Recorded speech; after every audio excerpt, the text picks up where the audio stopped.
तुर्योपनिषत्। ॐ भद्रं कर्णेभिः शृणुयाम देवाः भद्रं पश्येमाक्षभिर्यजत्राः स्थिरैरङ्गैः सुष्ठुवागुंसस्तनूभिः व्यशेम देवहितं यदायुः। स्वस्ति न इन्द्रो वृद्धश्रवाः स्वस्ति नः पूषा विश्ववेदाः स्वस्ति नस्तार्क्ष्यो अरिष्टनेमिः स्वस्ति नो बृहस्पतिर्दधातु। ॐ शान्तिः शान्तिः शान्तिः।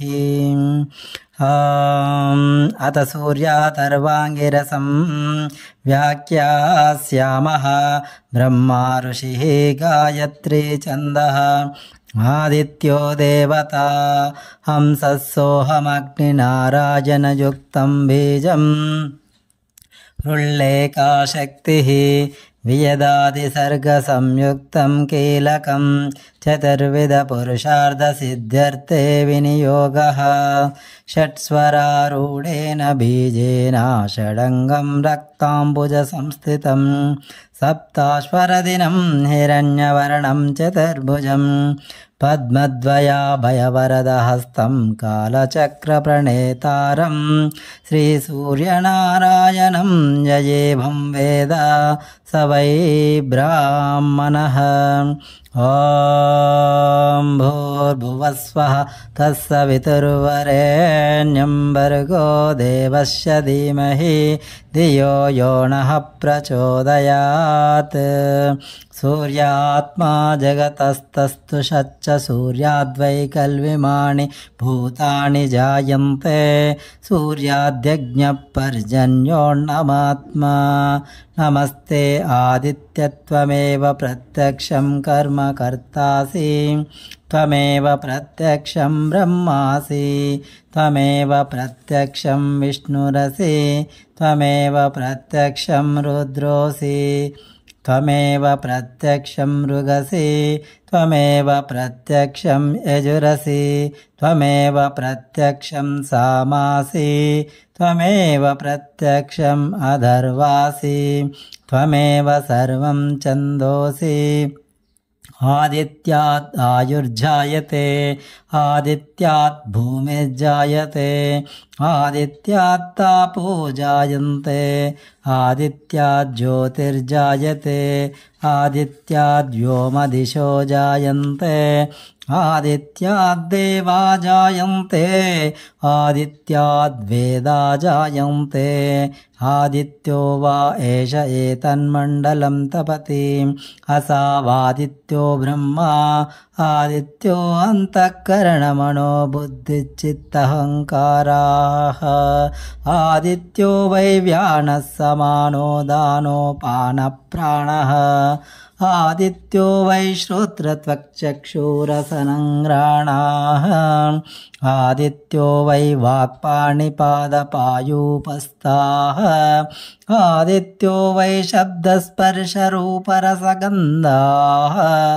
आदित्यो वै वचनादानागमनविसर्गानन्दाः आनन्दमयो विज्ञानमयो विज्ञानगण आदित्यः।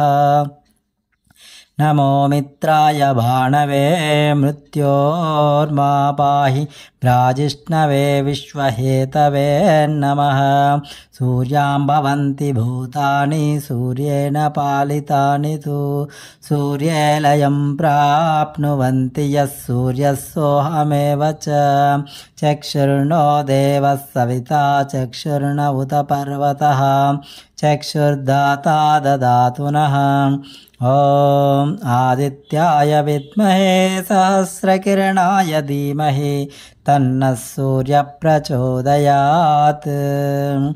सविता पुरस्तात् सविता पश्चात्तात् सविता उत्तरात्तात् सविता धरात्तात् सविता न सुवतु सर्वतातिगुं सविता नो रासतां दीर्घमायुः।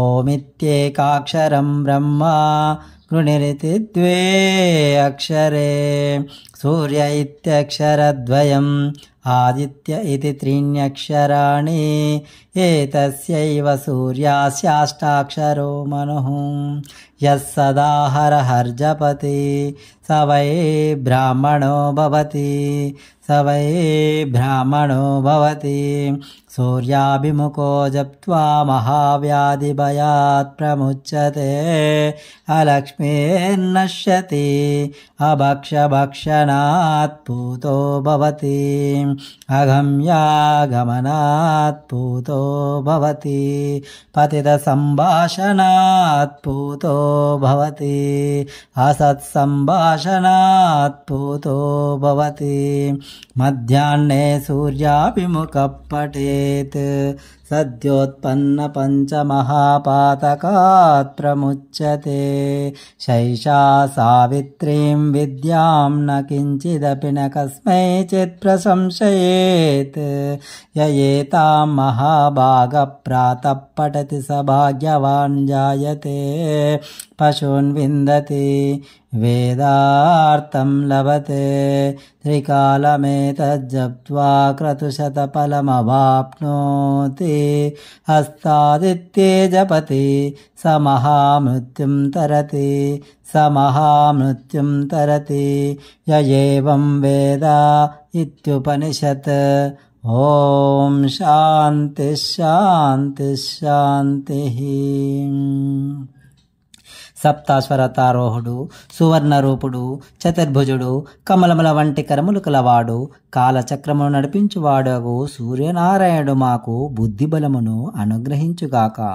ఈ ప్రపంచమంతయు ఆ సూర్యదేవుని మహిమతో నిండియున్నది. సర్వజీవులు, యజ్ఞకర్మలు, మేఘములు సూర్యుని స్వరూపములే. ఆదిత్యుడే ప్రత్యక్ష దైవము.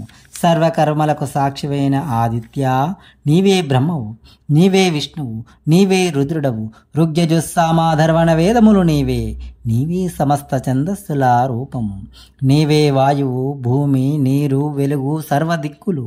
సర్వదేవతా స్వరూపుడవు, వేదస్వరూపుడవు. అంతరేంద్రియములగు మనోబుద్ధి చిత్తహంకారములు, పంచ ప్రాణములగు వ్యాన సమాన ఉదాన ఆపాన ప్రాణములు, జ్ఞానేంద్రియములగు శ్రోత్రము, త్వక్కు, చక్షువు, జిహ్వా, గ్రాణము, కర్మేంద్రియములగు వాక్కు, పాణి, పాదము, గుదము, గుహ్యము, పంచతన్మాత్రములగు శబ్ద స్పర్శ రూప రసగంధములు నీవే.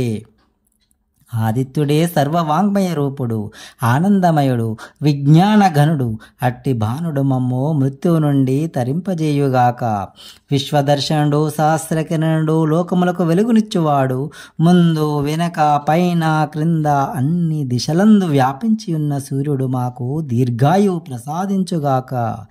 ఏకాక్షర ప్రణవ స్వరూపుడు, సూర్యాక్షరద్వయ రూపుడు, ఆదిత్యాక్షరత్రయ స్వరూపుడు అయిన సూర్యుని అభిముఖమున జపమాచరించిన మహావ్యాధి భయము నశించును, దారిద్ర్యము తొలగును, పాపములు నశించును. మధ్యాహ్న కాలమున సూర్యాభిముఖముగా దీనిని పఠించిన పంచమహాపాతకములు నశించును.